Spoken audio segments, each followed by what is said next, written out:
एक ऐसी कंपनी जो कभी कर्ज में डूबी थी, आज रिन्यूएबल एनर्जी का बादशाह बन रही है। सुज़लॉन एनर्जी एलटीडी कंपनी का बिजनेस मॉडल। सुज़लॉन एक global renewable energy solutions provider है। यह एक vertically integrated WTG wind turbine generator निर्माता है। कंपनी खुद रोटर ब्लेड्स, टावर्स, जनरेटर्स और नसेल्स डिजाइन और मैन्युफैक्चर करती है।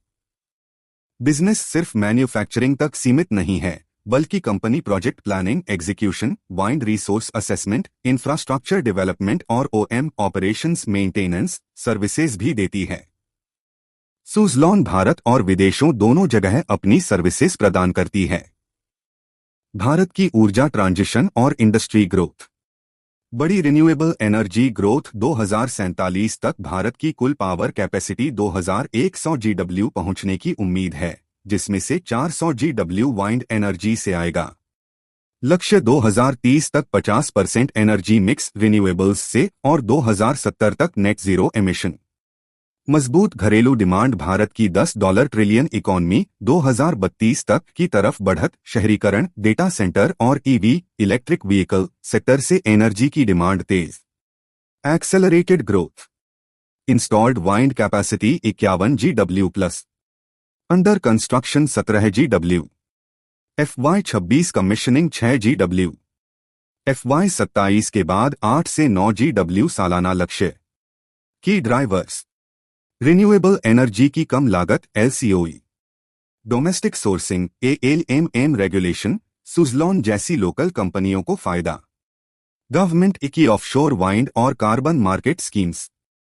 वित्तीय प्रदर्शन financial performance.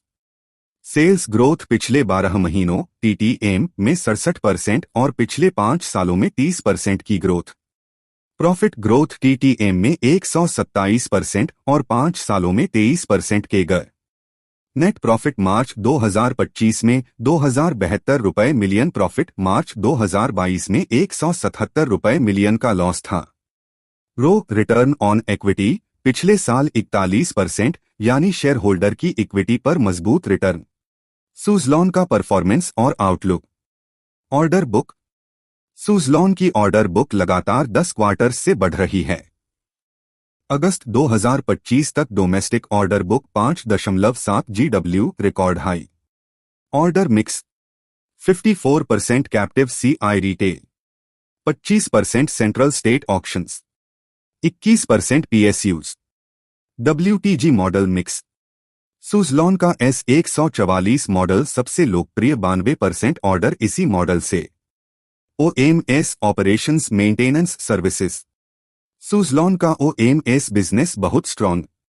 15 GW+ capacity Suzlon manage कर रहा है।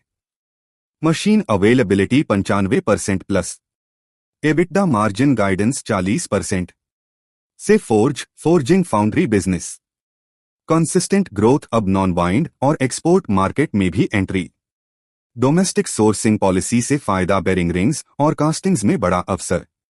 Fleet acquisition, Renom business. Asset under management AUM 3 GW+।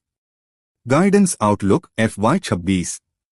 Growth target. Company ने FY 26 के लिए 60% YoY ग्रोथ का लक्ष्य रखा है। इसमें वॉल्यूम्स, रेवेन्यू और एबिटडा सब शामिल हैं। Delivery schedule. डिलीवरी 40-60 रेशियो में होगी। H1 पहला आधा 40%, H2 दूसरा आधा 60%। Management confidence. मार्केट और कॉस्ट प्रेशर के बावजूद मैनेजमेंट को भरोसा है कि यह गाइडेंस आसानी से अचीव की जाएगी। Margin cost commentary. Contribution margin Q1 में कंपनी ने 26% मार्जिन हासिल किया, जो FY 26 के फुल ईयर गाइडेंस 23% से ज्यादा है। वजह high average selling price ASP orders. Monsoon के शुरुआती महीनों में project activity come. Cost of goods sold COGS पर बेहतर कंट्रोल।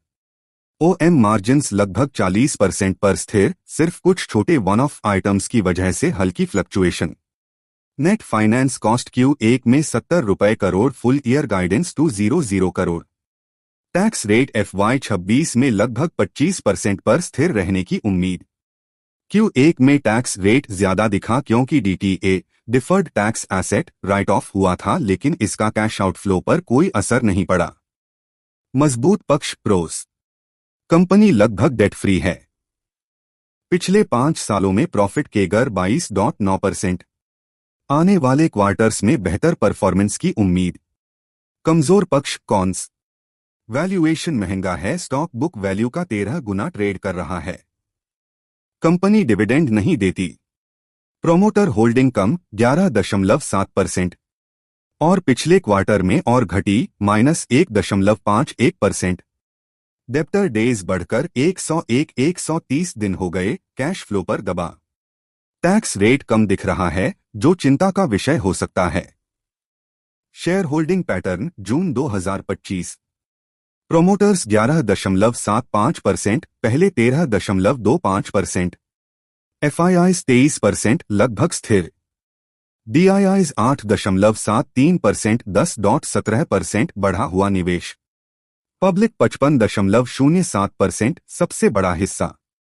यह जानकारी केवल शैक्षिक उद्देश्य के लिए है। इसे किसी भी प्रकार की निवेश सलाह न समझें। निवेश करने से पहले अपने वित्तीय सलाहकार से परामर्श अवश्य करें।